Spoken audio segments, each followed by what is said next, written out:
Hello everyone, I'm Kim and welcome to my sewing room. I hope you're all really well and are having a lovely day. This video is a continuation on my series covering my makes of 2024, and this particular video is covering the jackets that I made in 24, and I made 3 of them. I made 2 that I haven't made before and 1 that I have made quite a few times before. So I'm going to go through them in the order that I made them. The first one I made was the Downtown jacket by Pattern Emporium. So this jacket was released actually in 2024, and I'm not somebody who feels the need to have to buy something as soon as it's released, but because I'd had so much success and fun making up other Pattern Emporium patterns, and this jacket looks so nice, I thought yes, I would treat myself and get it as it came out on the release date. So the description of this jacket is basically, it just says it's a modern design featuring a 2-piece sleeve with an exaggerated cuff with lots of gorgeous top stitching and a boxy silhouette. Choose from regular or roomy fit. The jacket comes with an easy collar, integrated placket and back yoke with a burrito finish. Plus, there's a lot of sleeve options for added versatility. Available in 3 lengths from cropped to butt length. It boasts a top stitched or pleated back design. The pleat adds extra needed ease over the butt. It also includes exaggerated patch pockets, optional side splits, and can be fastened with buttons or snaps. So this pattern is just full of options that you can pick from. So I decided on a regular fit with a pleated back. I wanted some side splits, so I thought I'd put in the side splits. So they were the few options that I selected. And the sizing for Pattern Emporium is exceptional. So they work from your upper bust measurement. So I decided to go for a size 18 because my upper bust is a 39-inch measurement and it suggested a size 18. And I also decided, because I have made a few Pattern Emporium's patterns before, that I really needed to also do a full bust adjustment. Now, thankfully, Kate, who is the owner of Pattern Emporium, she incorporates full bust adjustments into her patterns. So I decided to go for the second sized full bust adjustment and just traced off that size from the main pattern. So literally I had everything I needed to get my fabric cut out and get sewing. So the fabric is this beautiful striped denim. So I bought this denim from Sherwood's in one of their sales, and it is 196 grams per square metre, so it's got a nice bit of weight behind it. It says it's 100% cotton, but it does have some stretch in it. So I think it's probably about 97% cotton and 3% elastane. But I do like a bit of stretch in my jacket fabrics. I just think they just make it a little bit easier to get these on and off. And the nice thing about this pattern is Kate had actually included the burrito method to do the yoke, which I was quite pleased about, because when I did the Take the Chance dress, it was just one piece of fabric for the yoke, and I do like the double yoke because I think it gives the garment structure. So she did include that in this jacket, so I just think that was really nice, and I decided to do my internal yoke in a contrasting fabric. I just had this in my stash, and whilst you're looking at it, you can see I put this beautiful label in. I had a few of these labels, and I just think they're so nice because you can actually stitch them flat, so I quite like that. The main features of this jacket are the exaggerated cuff. So you've got the exaggerated cuff, and which I decided to turn my fabric in the opposite direction, just to make it stand out and make it look a bit more fun. So I did that on my cuffs. I also did it on these very big exaggerated patch pockets on the front, so I cut those on the diagonal, and I also decided to do the yoke on the cross grain for the back of the jacket. So I just think the striped fabric worked really well in this jacket, because there were so many nice features about it, and I really did want to draw them out and show them off. So this jacket, just as I was sewing it up, I just got more and more excited about it because it was just coming together so well. Her instructions are exemplary. She covers everything, and I honestly believe that if you are a beginner sewist, I wouldn't hesitate to buy a Pattern Emporium pattern, because she just hand holds you through all of it. So that's my fabric. And I also decided that instead of buttons, I wanted to put these snap poppers on the front, just to keep that sort of modern edge to this jacket. And I bought these 20mm gunmetal snaps, and I have a green machine, so I used my green machine to put them on, and they are really secure. And I just love the fact that, you know, you can just pop them on and I just think they give a really nice finish to the jacket. Now the back has this pleat, so I decided to do the pleat, and it just literally falls sort of straight. I have worn her a few times and I absolutely love her. Now what would I do next time? Well, next time what I think I would do is I would just extend the sleeves slightly. In all of the measurements that were given, Kate does provide the sleeve measurements, and I did measure my sleeves, but when it was all made up, I just felt for me personally, they were just a little bit small or a little bit short. I've got a real thing about my sleeves, and I do like them to really be down by my wrist or past my wrist. So I think I would definitely make them longer, and I will be making this jacket again. I think it's a beautiful jacket, and I do really love wearing it.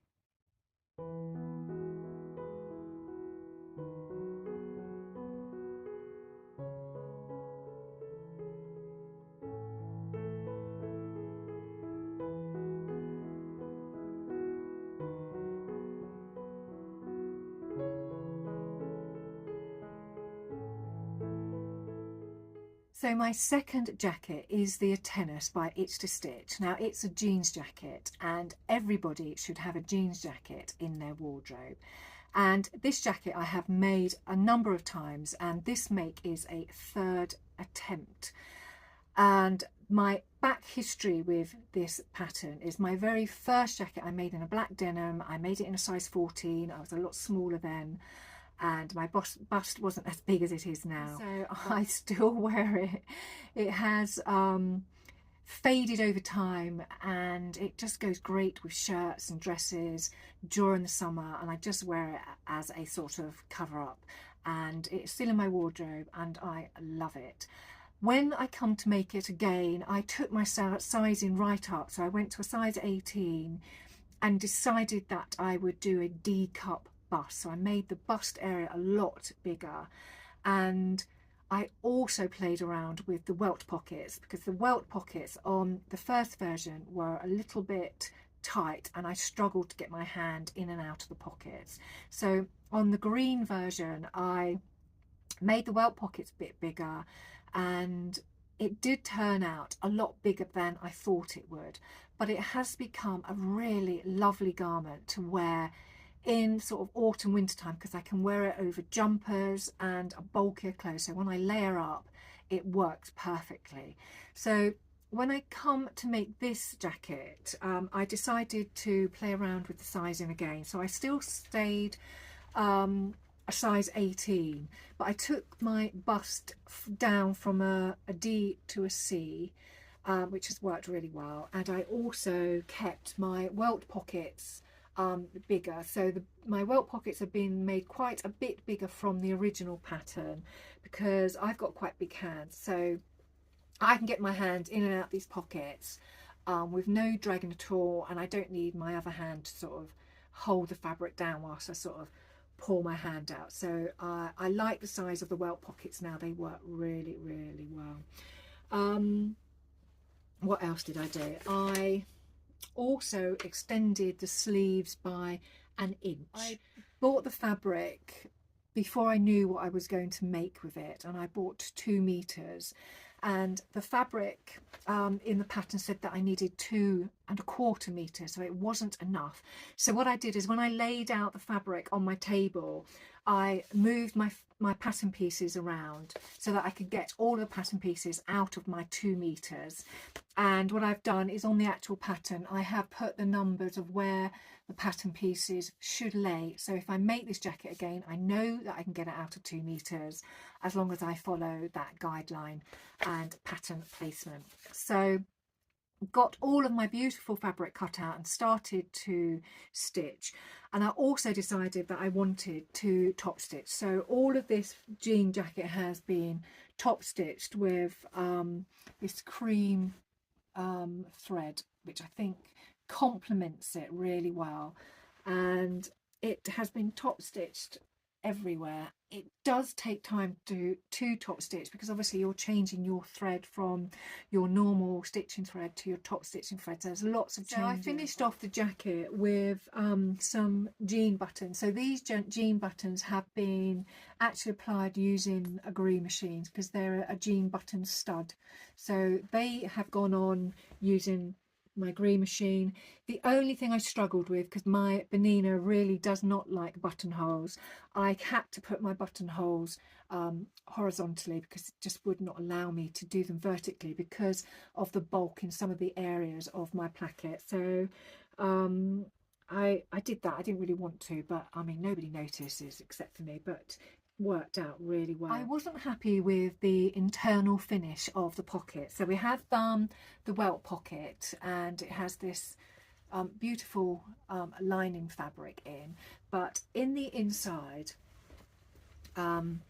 it originally just had the pocket piece overlocked, and I didn't particularly like how it looked, and I put some binding on it, which I thought made it look really nicely. But next time what I will do is I will cut the pocket piece so it's square, so this bit will then run into the waistband. And even though I could use this as an internal pocket to put like a mobile phone in, I can't put anything like coins in because there's a tiny little gap in the corner here, so they would just roll out. And I think if the pocket was made more squarer and you could feed it into the waistband and secure it, I have made a note on my project sheet to do that. So when I come to make this jacket again, I will just cut that out and just prepare it a bit better so it's a more usable internal pocket. So this jacket is an absolute dream to wear, and next time I think what I will do is I will probably just take the bust size down to a C because I'm just finding there's a lot of excess fabric in the bust area, but apart from that I'm 99% there, so I'm really pleased with it.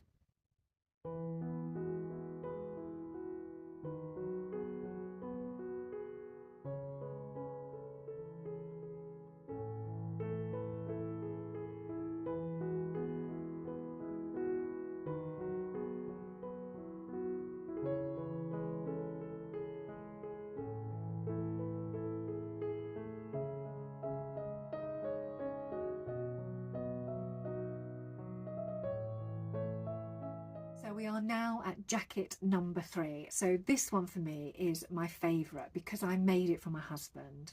It was my husband's birthday and I asked him what he wanted, and he said to me, I would really like you to make me a jacket. And it brings a nice sort of glow because you think it's really a compliment when somebody asks you to make something. So we went in search of the pattern, so we found the ME2036, and then we sat down and went in search of fabric, and we found some beautiful fabric from Sherwood's, and it was classed as ex-Paul Smith deadstock herringbone chambray denim, and it had a weight of 9-10 ounce weight denim. So I just assumed that it would be a really nice heavier weight fabric that would be appropriate for a jacket.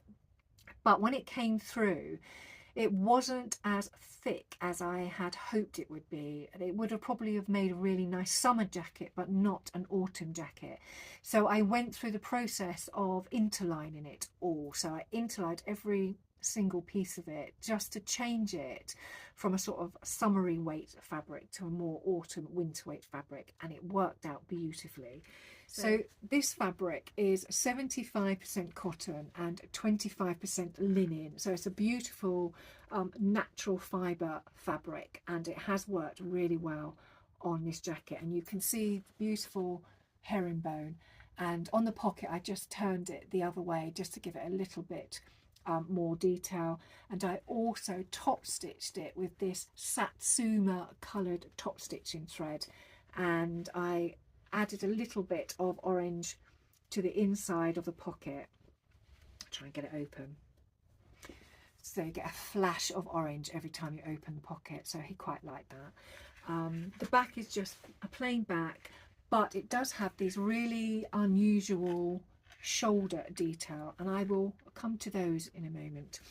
So because I really wanted to show off, I also decided that I would line it. Now, lining wasn't in the instructions, so I did this myself, and I have never lined anything before. And I watched a few YouTube videos which were really helpful, and it just lined beautifully. It wasn't difficult to do at all, and I had the lining fabric in my stash, and it went in really, really well. And in addition to the lining, I also put in a label which says better than bought, and on the other side it says handmade with love. And I put this sort of coat tag on it as well, because he's always hanging his jackets up in the closet by a sort of tag. So I thought I would put that on rather than him having to try and find a hanger each time he wanted to hang it up. So to finish the jacket off, I use these jean button studs that I used on my pink corduroy Atenas. So they've worked out really well on this jacket as well, and I used my green machine to put those on. And thankfully I could get the buttonholes this time to run vertically, because the fabric wasn't too thick and it wasn't bulky in any particular area, so they went in as I hoped. So the jacket is just lovely, and he wears it all the time, and I'm really pleased with it. Now, whilst he has been wearing it, I have noticed that when he puts the jacket on, the back detail here just keeps them pulling out all the time. So I tried to do a temporary fix, and I was being a bit lazy, by just adding some double-sided tape to just stick it down. And it was supposed to be permanent, but it's not permanent. So I'm going to have to physically hand stitch it down, because now the lining's in place I can't just stitch it down, because it would just appear, you would see the stitching. So I will have to hand stitch that shoulder detail down, because every time he puts it on now I have to readjust the back, and it's becoming a bit annoying. So I will do that for him, and then the jacket will be perfect. So in conclusion, I have realised that I really do like making jackets. I like the fact that they're more structured, that the process is quite lengthy. I like to really get involved in all of the placement of the fabric, just changing it around to make things stand out a bit more. So with all of those jackets, I've thoroughly enjoyed them, and they do make a really nice addition to my wardrobe and my husband's.